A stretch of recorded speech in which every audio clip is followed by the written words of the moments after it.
It began with a whisper, a rumor of a deal so audacious, so grand, it seemed to defy belief. In the bustling financial world of the mid-1990s, a story started to circulate. It spoke of a new international airport, a monumental project set to rise from the Nigerian soil. This wasn't just any airport, it was a state-of-the-art hub, sprawling runways, gleaming terminals, promise of untold profits. At the center of this intricate web of lies stood one man, Emmanuel Nwoud. To understand the scam, one must first understand him. Nwoud was not your typical street-level hustler. Before he orchestrated the airport heist, he was a man of considerable standing, a former director of the Union Bank of Nigeria. This position gave him an invaluable asset: credibility. He understood the inner workings of the banking system. He knew the language of finance. He knew the protocols. He knew the paperwork. The target of this elaborate scheme was a Brazilian banker named Nelson Sakaguchi, the director of the Sao Paulo-based Banco Noroeste. The pitch was simple yet brilliant.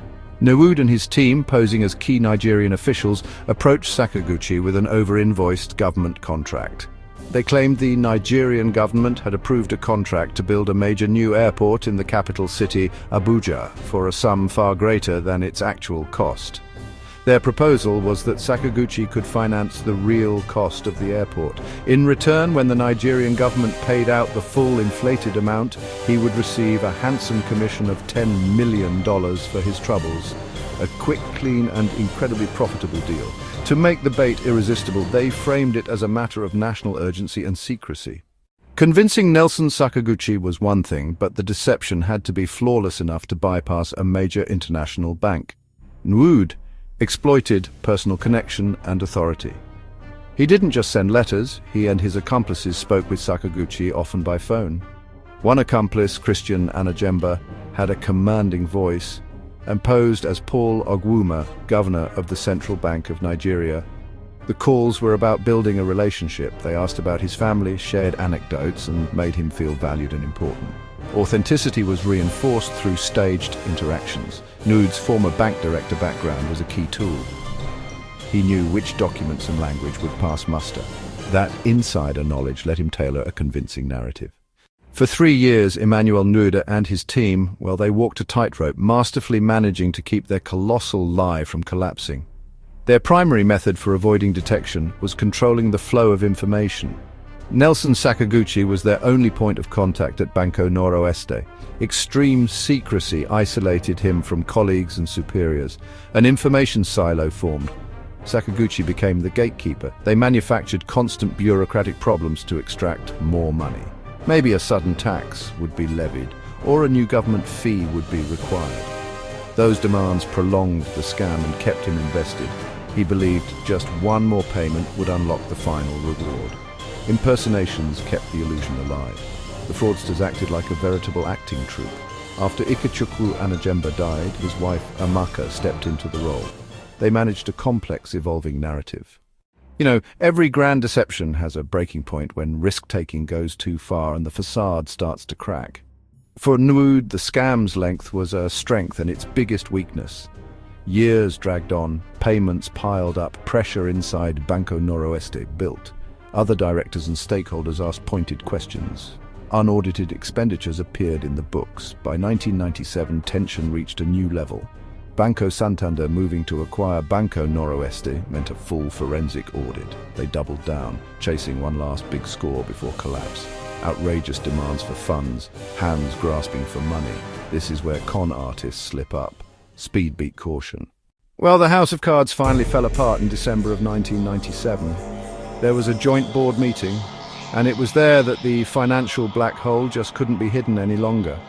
Officials from Santander, combing through the accounts, pointed straight to the massive, unexplained outflow of capital to Nigeria. When confronted, Sakaguchi couldn't offer any real explanation or proof of the airport project. The owners had to face the unbelievable truth. Their trusted director had been duped, and their bank was on the brink of collapse. The immediate aftermath was catastrophic. The owners had to reach deep into their own pockets, paying out a staggering $242 million just to cover the losses. The arrest and trial of Emmanuel Nwoud was truly a landmark event in Nigeria, symbolizing a new era of anti-corruption efforts. In 2004, Nwoud and his accomplices were brought before the Abuja High Court.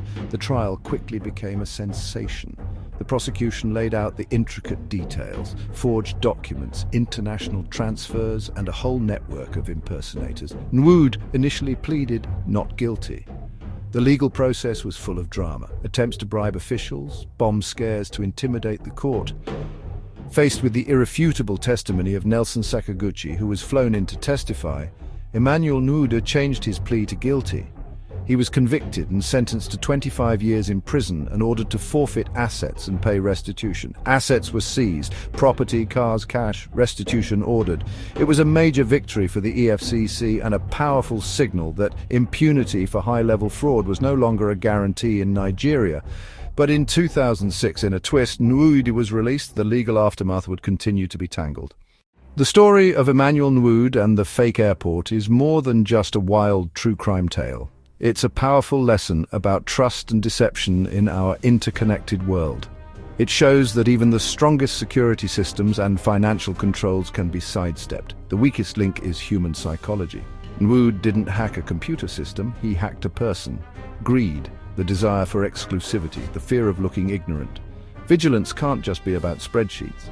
It has to reach into how we interact with others.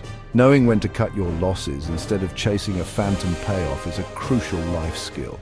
Independent, on-the-ground due diligence matters. A single, sturdy lock. A reminder of how trust and security must go hand in hand.